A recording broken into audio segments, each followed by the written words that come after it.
Սեպտեմբերի 15-ին Դուշանբեում տեղի ունեցավ ՀԱՊԿ ժողովը։ Հայաստանի քաղաքացիների համար այն հատուկ սպասելի էր նախ այն պատճառով, որ մինչ այդ սեպտեմբերի 7-ին Պուտինի հետ մոսկովյան հանդիպմանը Սերժ Սարգսյանը խոստացել էր Դուշանբեում խոսել հայ-ադրբեջանական սահմանում տեղի ունեցողի վերաբերյալ։ Իրավիճակը սրելու ադրբեջանական կողմի փորձերը միջազգային հանրության համապատասխան արձագանքի բացակայության պայմաններում հղի են ամբողջ տարածաշրջանում իրավիճակի անկայունացմամբ։ Ըստ էության այսքանով է սահմանափակվել Սերժ Սարգսյանի խոսքը եւ ոչ մի կոնկրետ առաջարկ, հորդոր, իր պարտավորությունները կատարելու վերաբերյալ հիշեցում ՀԱՊԿ-ին կարծես թե չի եղել։ Իսկ Սարգսյանի ելույթին ՀԱՊԿ գործընկերները պատասխանել են լռությամբ։ ՀԱՊԿ-ը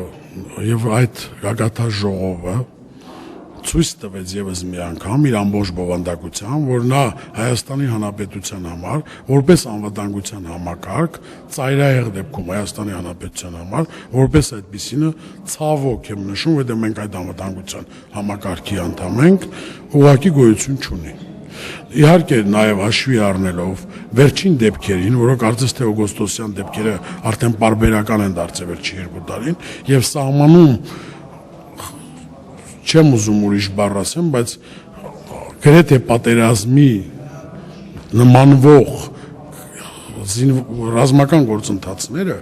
պարտավորեցնում են ուղղակի, որ ՀԱՊԿ-ը պարտավոր էր արձագանքել։ Նշենք նաև, որ Դուշանբեում Հայաստանը ստանձնել է ՀԱՊԿ-ի նախագահությունը եւ ՀԱՊԿ-ում Հայաստանի նախագահության առաջնահերթությունները թեմայով ելույթի ժամանակ Սերժ Սարգսյանը առաջարկել է ՀԱՊԿ խաղաղապահների պատրաստման բազային կազմակերպություն ստեղծել եւ որպես այդ բազային կազմակերպության հիմք առաջարկել է դիտարկել Հայաստանի Հանրապետության զինված ուժերի խաղաղապահ ջոկատների պատրաստման կենտրոնը։ Ազգային ժողովի падգամավոր Պաշտպանության, ազգային անվտանգության եւ ներքին գործերի մշտական հանձնաժողովի անդամ Խաչատուր Քոքոբելյանը այստեղ եւս վտանգ է տեսնում։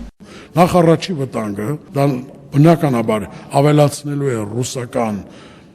զինուժի ներկայությունը Հայաստանում, բայց հստակ է, որ Հայաստանում տեղակայելով նմանատիպ խաղաղապահական կենտրոն, դա հակասություններ կառաջացնի որոշակի հարցերով նաև Վրաստանի հետ, նաև տարածաշրջանում նոր լարվածության կբերի, դա ուղղակի համոզմունքն է եւ որևիցե մեր անվտանգության բաղադրիչի ավելացման չի բերի, որտեղ ի սեր Աստծո ՀԱՊԿ-ը ուղղակիորեն պարտավոր է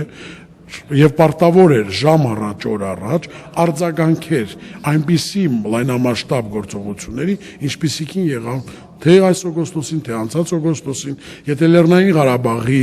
տարածաշրջանի հետ կապված ՀԱՊԿ անդամ պետության ներկայացուցիչները իրենց մոտեցումներում նշում են, որ նա իրենք չեն համարում Հայաստան Հանրապետության տարածք եւ Հայաստան Հանրապետությանը թեկուզ ուղղակիորեն առնչվող հարց է դա եւ չի կարելի տարանջատել, ապա գոնե Հայաստանի սահմանների առումով ուղղակի պարտավոր է եւ նորից եմ կրկնում, սա եւս մի ավելորդ ցցում փաստ է, որ ՀԱՊԿ-ը Հայաստանի Հանրապետության համար անվտանգության համակարգ որպես չի ծառայում եւ դա զուտ ձևական բնույթ է կրում եւ դա բացարձակապես սպասարկում է Ռուսաստանի շահերը։